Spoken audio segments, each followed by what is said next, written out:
오늘은 우리나라 시가총액 1위 기업인 삼성전자는 할 수 없지만 우리 중소기업이나 스타트업에서는 충분히 할 수 있는 제품 개발 과정의 중요한 핵심 축에 관하여 말씀드리겠습니다. 삼성은 2021년 스마트폰 글로벌 시장 점유율 1위 기업입니다. 점유율 18.9%로 애플의 17.2%를 1.7% 차이로 따돌리고 1위 기업이 되었습니다.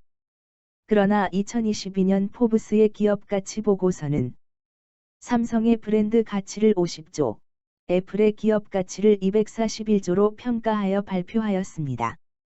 왜 삼성은 매출액에도 못 미치는 기업 가치로 평가되었을까? 어떤 요인으로 애플과 190조라는 어마어마한 차이가 났을까? 하지만 이러한 가치 평가는 작년만 그런 것이 아니라 지속적으로 그렇게 평가되어 왔다는 사실입니다. 거기에는 반드시 이유가 있을 것입니다. 결론적으로 말씀드리면 이유를 알고 있지만 삼성은 그렇게 할 수 없다는 현실입니다. 왜 그럴까요? 지금부터 마케터의 관점에서 알아보도록 하겠습니다. 우리에게 잘 알려져 있는 차이점을 통해서 두 기업이 본질적으로 어떻게 다른지를 알아보도록 하겠습니다. 스마트폰을 사용하는 대부분의 사람들은 스티브 잡스를 알고 있습니다. 조금이라도 기술이나 마케팅에 관심 있는 사람이라면 그가 어떤 사람인지 생각보다 훨씬 깊은 스토리까지 알고 있습니다. 삼성이 글로벌 시장 점유율 1위 기업이 되는 과정에는 분명히 삼성에도 스티브 잡스가 있었을 것입니다. 그러나 그것을 아는 사람은 전혀 없습니다. 우리는 스마트폰의 상세 기능을 잘 모릅니다.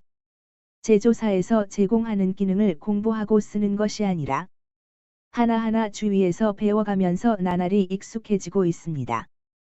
그런데도 아이폰족은 있지만 갤럭시에 환호하는 매니아층은 해외는 물론 국내에도 없다는 사실입니다. 기능도 제대로 모르는 소비자들이 어떻게 아이폰 매니아가 된 것일까요? 점점 더 궁금해집니다. 2021년 삼성은 18.9%의 시장 점유율로 17.2%를 점유한 애플을 따돌리고 시장 점유율 1위 기업이 되었습니다. 그렇지만 40만 원 이상의 프리미엄 시장은 삼성의 시장이 아니었습니다. 2020년 애플은 프리미엄 시장의 55%를 차지하여 20%를 차지한 삼성에 비해 35%의 점유율 격차를 기록하였습니다. 2021년 애플의 시장 점유율은 60%로 높아진 반면 삼성의 시장 점유율은 17.2%로 마이너스 성장을 나타냈고 애플과의 격차는 35%에서 42%로 더 벌어졌습니다. 한마디로 삼성의 시장 점유율 1위는 40만 원 이하 저가 스마트폰 시장 점유율을 토대로 이루어진 것입니다.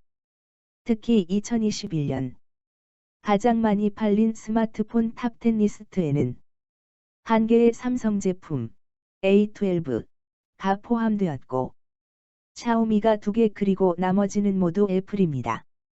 삼성의 A12는 국내 고객들은 거의 사용하지 않는 스펙이 좀 떨어지는 제품입니다. 이렇듯 간단한 통계를 통해서도 삼성과 애플의 제품과 기술력에 대한 글로벌 고객들의 평가를 느낄 수 있습니다. 두 기업의 핵심 가치와 기업 철학을 비교해 봤습니다. 애플의 경우 잡스와 팀 쿡은 내용이 달라 두 가지를 모두 보도록 하겠습니다. 흰색 부분은 삼성과 겹치는 부분이고 오렌지 칼라는 삼성엔 들어있지 않은 내용입니다. 내용을 비교해보니 두 가지 사실이 명료해집니다. 애플에는 기업과 경영이 보이지 않고 삼성에는 고객과 제품이 보이지 않습니다. 애플에는 유능한 직원에 대한 기대가 보였고 삼성에는 올바른 정도 경영에 대한 의지가 보였습니다. 애플의 가치는 직원의 전문성으로 느껴졌고 삼성의 가치는 회사 주도의 계획성으로 느껴졌습니다. 왜 삼성의 스티브 잡스가 보이지 않는지, 매니아층을 감동시키는 기술적 전문성이 보이지 않는지 느껴지셨나요? 애플에는 기업과 경영이 보이지 않는데 왜 모든 경영 수치는 삼성보다 더 좋고 상생에도 문제가 없는 것일까요? 그건 기본이기 때문입니다. 삼성의 이병철 선대회장과 애플의 스티브 잡스. 두 기업의 창업자는 이미 세상을 떠나 고인이 되었습니다. 이제 그들은 가고 없고 기업의 남은 유산은 그들이 만들어 놓은 가치와 철학뿐입니다. 여러분은 삼성이 미래 시장을 위해 선대회장의 가치와 철학을 넘어 새로운 경영 기준을 세울 수 있다고 보시나요? 그리고 임직원들은 그런 새로운 기준을 받아들일 수 있다고 보시나요? 이제 더욱더 전문성이 요구되는 또 하나의 새로운 세계가 열리고 있습니다. 새로운 경영자들은 자신만의 새로운 가치와 철학으로 변화된 새로운 시장에 도전해야 합니다. 여러분은 농장의 의사결정자입니다. 여러분 스스로만 그런 가치와 철학을 이해하고 동의하면 즉시 실행하실 수 있습니다. 삼성은 알고서도 결코 넘을 수는 없지만 여러분은 충분히 할 수 있는 일입니다. 두 기업이 핵심 가치와 철학에 있어서 상당히 상반된 측면이 있다는 걸 느끼셨을 겁니다. 그리고 각 제품의 시장 반응과 고객 평가가 그것들과 무관하지 않을 거란 생각도 하셨을 겁니다. 아마 대부분이 그런 생각을 했을 것이고 당연히 삼성에서도 같은 생각을 했을 겁니다. 그래도 삼성은 바꿀 수 없기에 결코 바뀔 수도 없을 겁니다. 안타까운 부분입니다. 그렇지만 중소기업이나 스타트업들은 대표가 마음만 먹는다면 바꿀 수 있습니다. 그럼 가치가 무엇이고 철학이 무엇을 의미하는지 알아보겠습니다. 새로운 제품을 개발할 때 마케팅 기본 원리에 따라 고객에게 어필할 수 있고 편의를 제공할 수 있는 부분을 기능화하고 제품화합니다. 이것은 모든 기업이 공통적으로 진행하는 과정입니다. 당연히 광고도 홍보도 그 부분을 하이라이팅합니다.